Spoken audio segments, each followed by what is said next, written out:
Hey everyone, Whitney here with a quick message from the sponsor of this video, Green Mountain Services.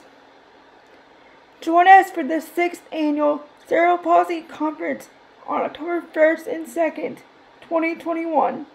This is a virtual event that can be attended by the comfort of your own home. There will be 2 days of networking, sessions, and high-quality, award-winning speakers. Registration is free. Go to cerebralpalsyconference.org for more information. Providing cerebral palsy advocates, an event for networking and education. Hope to see you there. Hey guys, this is Whitney and welcome back to another episode of Spastic Chatter. Spastic Chatter is a platform meant to feature those in the cerebral palsy community, and I get together weekly with individuals with CP like myself to have an uncensored chat, if you will, about what it's like living with this type of disability. And for this week, I'm excited because I have Claerie, and she is doing awesome things. She's an author, and we're just gonna have a very candid conversation like always. So I'm going to let Claerie introduce herself, and then we'll get on to the conversation. Hi everybody, I'm Claerie Kavanaugh. I also write under the pen name CJ Kavanaugh. I primarily write middle grade and young adult contemporary fantasy books, and I'm starting to dabble in the realm of disability activism, but primarily, if you were to ask me what I do, my career is as an author, ghostwriter, and editor. Awesome. So I'm just gonna take it back to the like, I'm gonna ask some basic questions, and then we'll get on to like the juicier stuff. Mm-hmm. What got you into writing? Like what? So I started writing seriously, quote unquote, for the first time when I was about 16. I had an idea for basically a fairy fantasy book that I started with a friend of mine, and we got about 20,000 words into the book and then hit a wall because neither of us knew anything about story structure or character development or anything like that. So we didn't really have any idea what we were doing, but it was a lot of fun. And then from the time that I was in college, I didn't seriously dive into writing again until I discovered fan fiction when I was about 18. And it was kind of a stress reliever for me. I got into writing because it was fun, because it allowed me to explore things that I didn't have the opportunity to explore in the real world. It also kind of helped me discover my sexuality a little bit, because I started reading a lot of LGBTQ fan fiction, which kind of started a lot of the wheels turning in my head, so to speak, of like, maybe you're not entirely straight. And so from there, I didn't start actually writing original fiction until I got out of college. I don't honestly remember what sparked like the first book that I wrote, except I think it was a prompt for an anthology.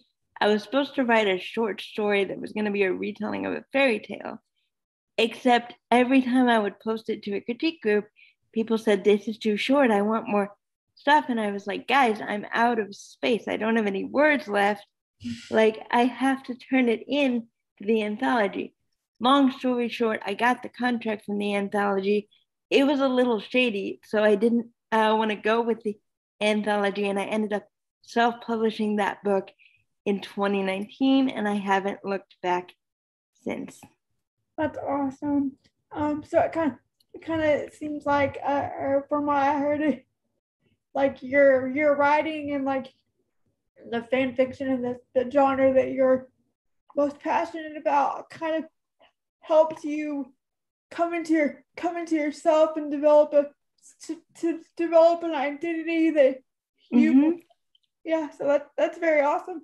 So what did you go to school for? Did you go to school for writing? And at the end of the day, I did end up getting an English degree, although when I originally applied to school, I was going to school for theater. I did theater from the time I was 10 years old to the time I was 22. I basically wanted to be the equivalent of who Ali Stroker is now. If you guys aren't familiar with her, she was the first disabled person in a wheelchair to make it on Broadway. I think that only happened like 4 years ago or something, which is insane that it took so long for that to be a thing. But I basically wanted to be in her shoes. And long story short, I still love theater. I'm in the process of trying to get back into the theater sphere, but I had some discouraging directors while I was in college that weren't really willing to work with my disability. And so I thought about it long and hard, and I was like, I could do it. I could pursue this career, but if I did that, I would have to fight every single day to just have a job. And the idea of that didn't really appeal to me because it's hard enough, as I'm sure you know, to get a job with a disability in the first place.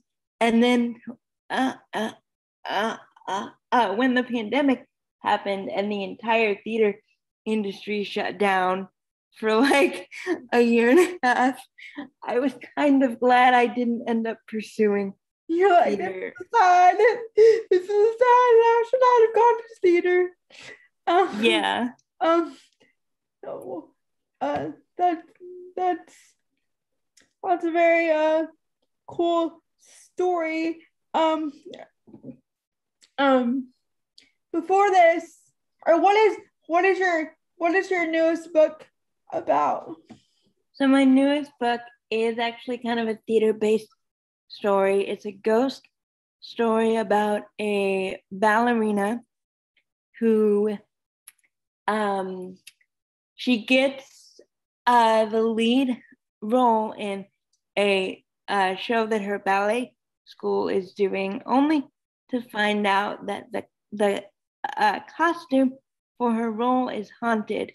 And if she doesn't help the ghost that is haunting the costume before the end of their performance on Halloween night, she's going to be haunted for the rest of her life.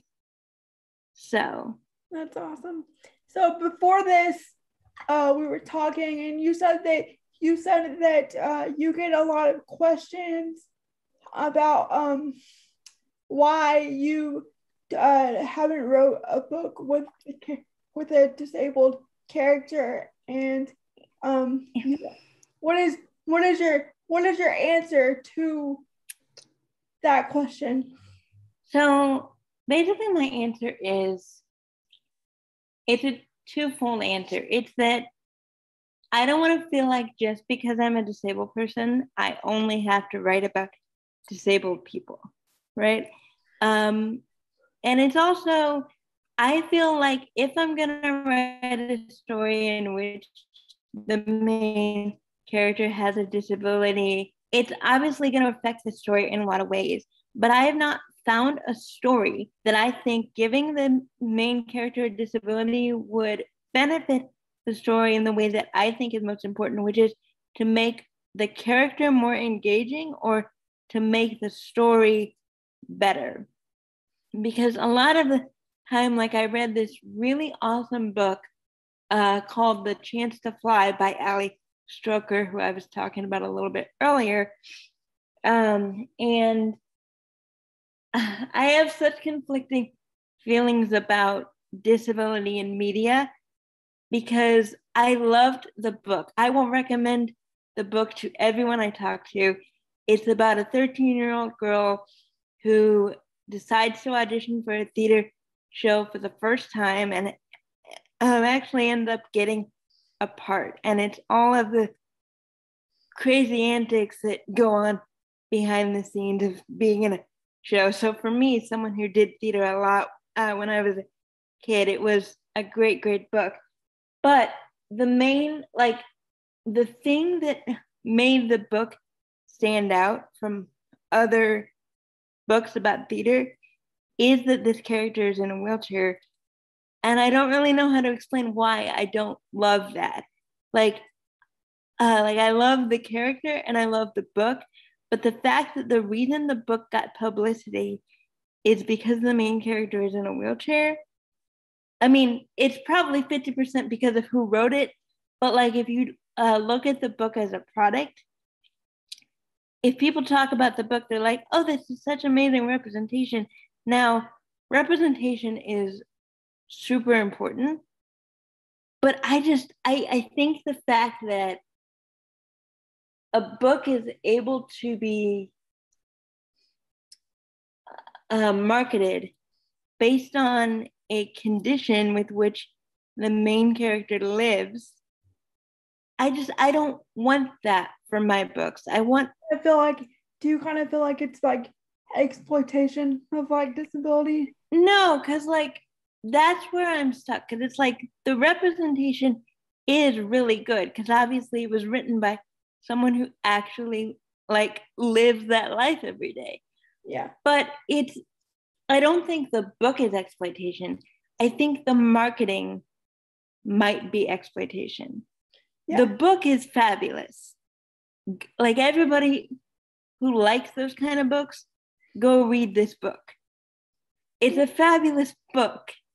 I just don't like the fact that whenever a book comes out that features a character with a disability, and that's like a main plot point, right? It's like an inspiration, like, oh my yeah, God, right. Look at that. Yeah. It's like, oh, look at the inspiri, and it's like, I want a book like that the main character has a disability, but it's not the plot of the book. It's not the focus. It's just, it's a part of the character. And I've only ever seen one other book that does this. So those of you listening who like fairy tale stuff, it's called A Curse So Dark and Lonely. And the main character, it's a retelling of Beauty and the Beast. And so the character who is Belle happens to have cerebral palsy. She has a mild hemiplegic cerebral palsy, I believe. And so, but it's never mentioned on the marketing of the book, right? Yeah. The book is sold as, this is a retelling of Beauty and the Beast. That's the kind of representation I want to see in media, where it's like, it's a good book, regardless of whether it has disability in it, right? It's just a good story. That's awesome. And yeah. While you're talking, well, like, I might be ignorant. This might be. No, it's okay. But what I kept thinking about was how I'm kind of a nerd. So like I don't know, Percy Jackson. Mm-hmm. I don't know his character's name, but the guy that's half goat, like when he's not a goat, he has like they formatted, I guess he has some kind of disability in real life, but they don't put an emphasis on it. I think his name is Grover. Yeah. But see, that is interesting that you bring that up, because you can look at it the way that you're looking at it, and I think that's totally fair. But like, I always thought that it was a little weird that if he has pants on and if he's not a goat because he can't look like a goat in front of humans, obviously. I never understood why he has to use canes, though, because No, I fully he's understand. not actually disabled. Like, Yeah. like, how do you feel about? Because like, I've never really known what to do with that. Like, wait, you're presenting him as a disabled kid, except he's not. He just has. He's a supernatural Yeah. being. Why can't Yeah. he just walk like normal, but like put pants on? Yeah, no, that is that like there's two different like you were saying, there's two different perspectives. Like I'm sure that people watching this have a different perspective than Yeah, than the both of us. So there's always many angles yeah. to look at a situation. Um, Let us know how you feel about representation in these books that we're talking about down in the comments if you've read any of them. yeah, that'd be totally cool. That kind of leads me to my next question. Uh, again, before we got on this call, you mentioned that you kind of you're getting into disability advocacy, but you like the activism, but you have like some like you want to like talk about that like Yeah, so my mom has been trying to get me to do disability activism since I was a kid, since I was about 8 years old. And I always told her that I didn't want to do that. I don't like standing on soapboxes. That's just not really my personality. And it's totally her personality. So she would always try to convince me to do things. And I just recently decided to start posting about disability issues, and in particular issues related to having cerebral palsy and being in a wheelchair on my Instagram feed, because I wanted to do a little bit of an experiment, because during the day I work as an editor, like I said, and I have a couple students right now who also have some sort of a chronic illness, a disability, or a mental health condition. And the interesting thing is all of them are writing books about their experiences with that condition. And I've always found it really interesting that a lot of people that have a condition, and I'm sure you have things to say because you built an entire podcast on it. So please let me know what your thoughts are on this. People that have a condition or a disability, there's a temptation to build a foundation or to build a platform on it, right? And I've always thought, like, I like the idea of it, but I've always looked at people who get really big on YouTube, like Molly Burke, who I love following on YouTube. I think she's a wonderful YouTuber. She's a blind YouTuber who talks all about her experiences as a 20-something-year-old blind person.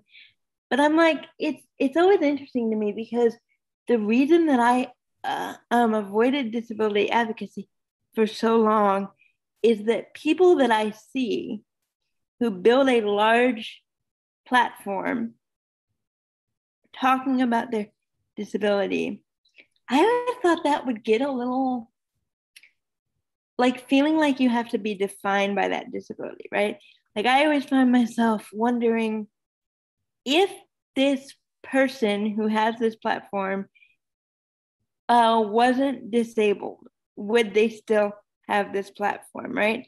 And correct me if I'm wrong, but I think the disability community, right, is fighting for disability equality, right? We're fighting for disabled people to have the same rights and the same treatment as anybody else, right? mm-hmm.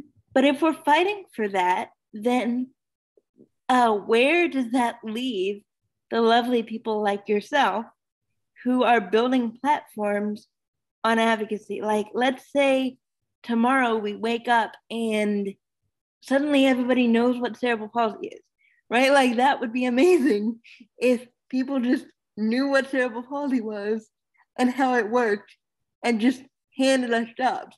It's not going to happen tomorrow, but that's the eventual thing that we're fighting for, right? Is like equality in education.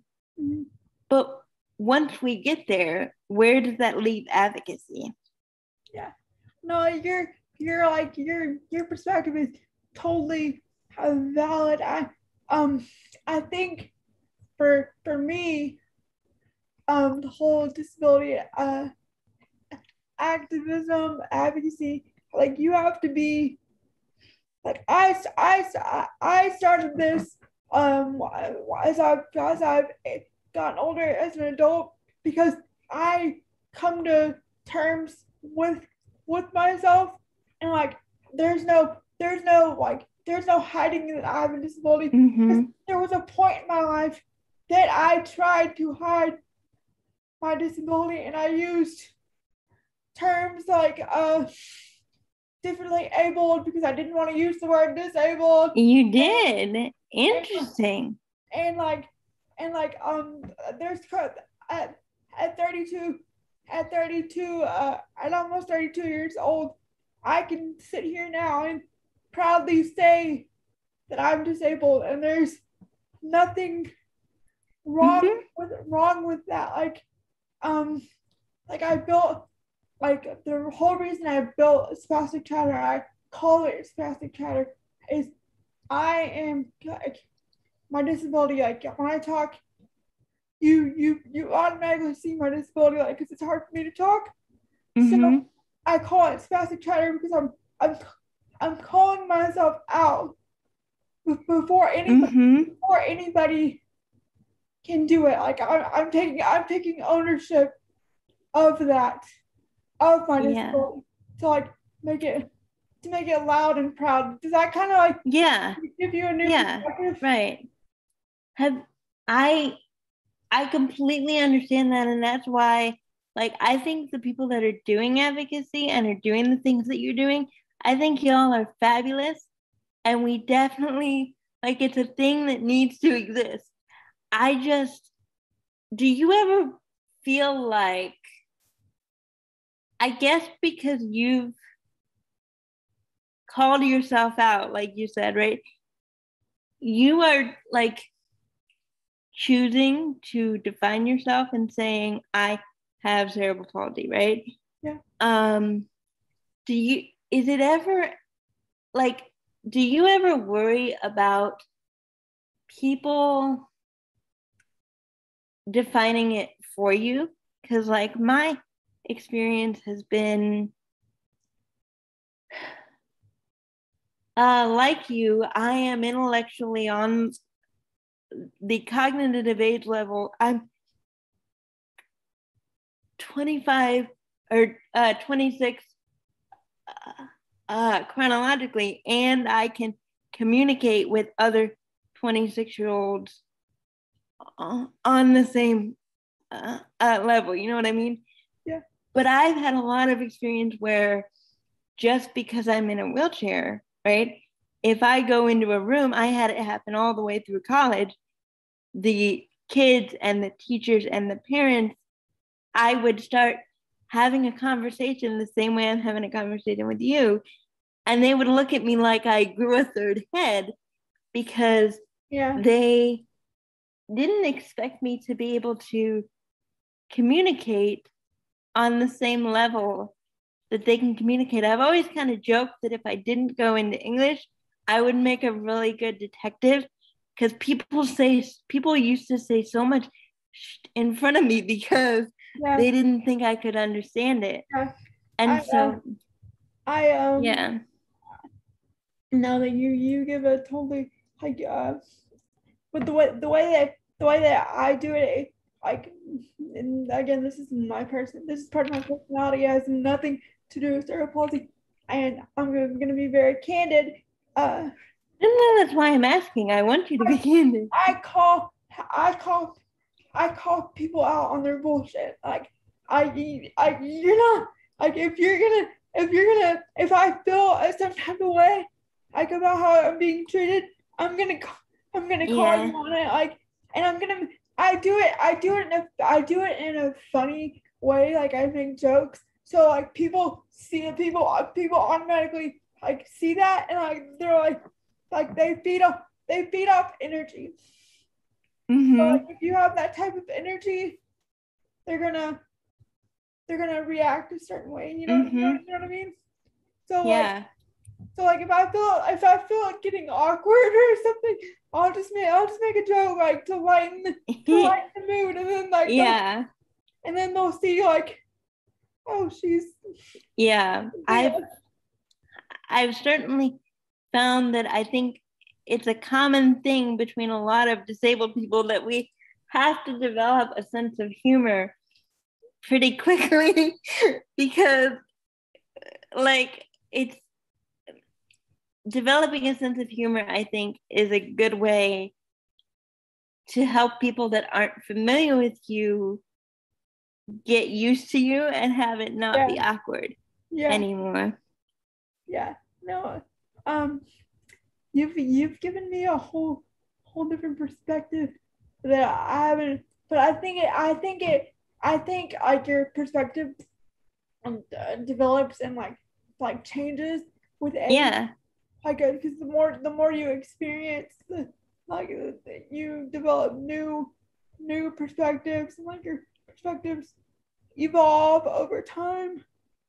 Yeah. I'm interested if your perspective of disability will change as you grow older and get more. I I assume that it will. I mean, um it's so I'm very comfortable in my body. I've been in a wheelchair since I was 3 years old. Like I can hide it while I'm sitting on camera because of the way my computer is. Like you can't really see what I'm sitting in right now.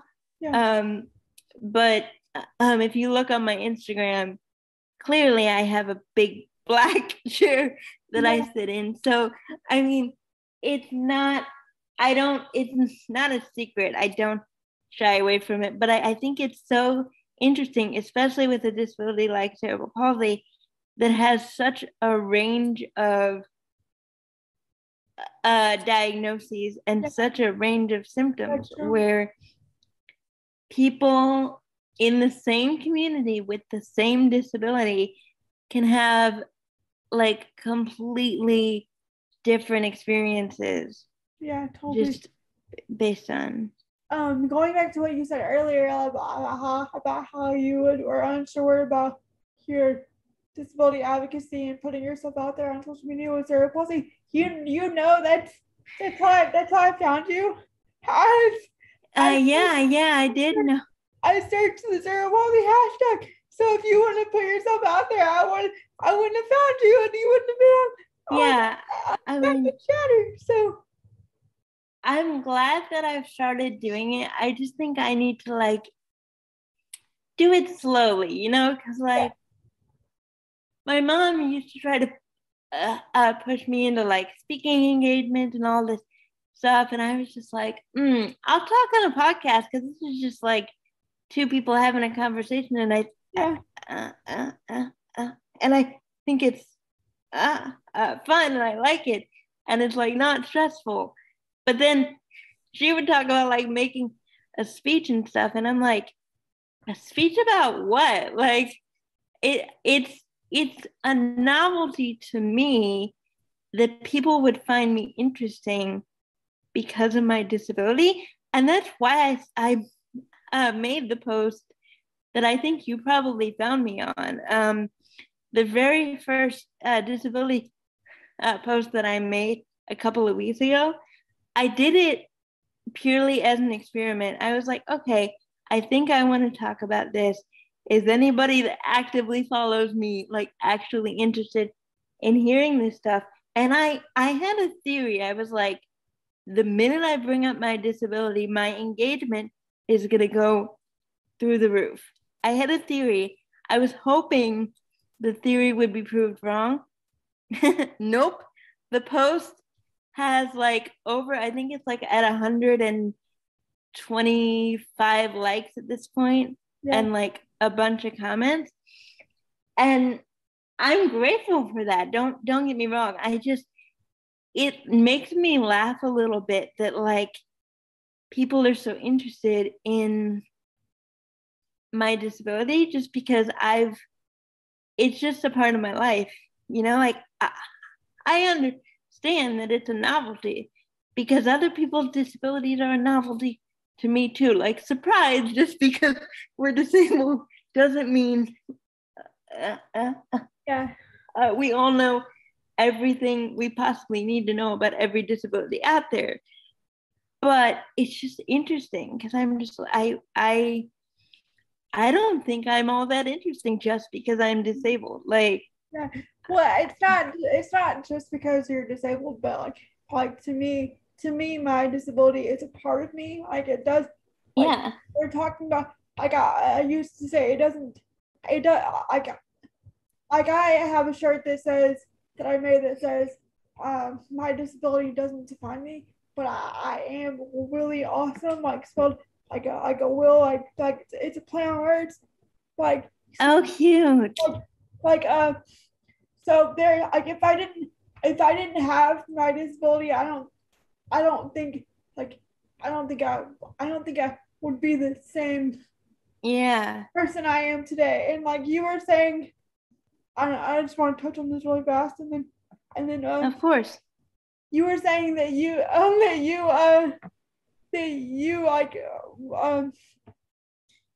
didn't want to get up on stage and do a motivational speaking engagement and stuff like that. See, that is my jam. Like that is what I do. If you put me on stage, I'm gonna I get up there and I just talk and make a fool of myself, make people laugh. And I think you're a badass for that, because that is not something I could ever comfortably do, I don't think. I think over time, it just got to like where I just didn't care. But yeah, there's totally two perspectives to any type of situation. Mm-hmm. And yeah, so I think it's interesting to have discussions like this. Mm-hmm. Yeah. Thank you so much for having me on. Unfortunately, I do have to get going soon because of my meeting. Yeah, I was gonna end it. Right. Where can people follow you on social media?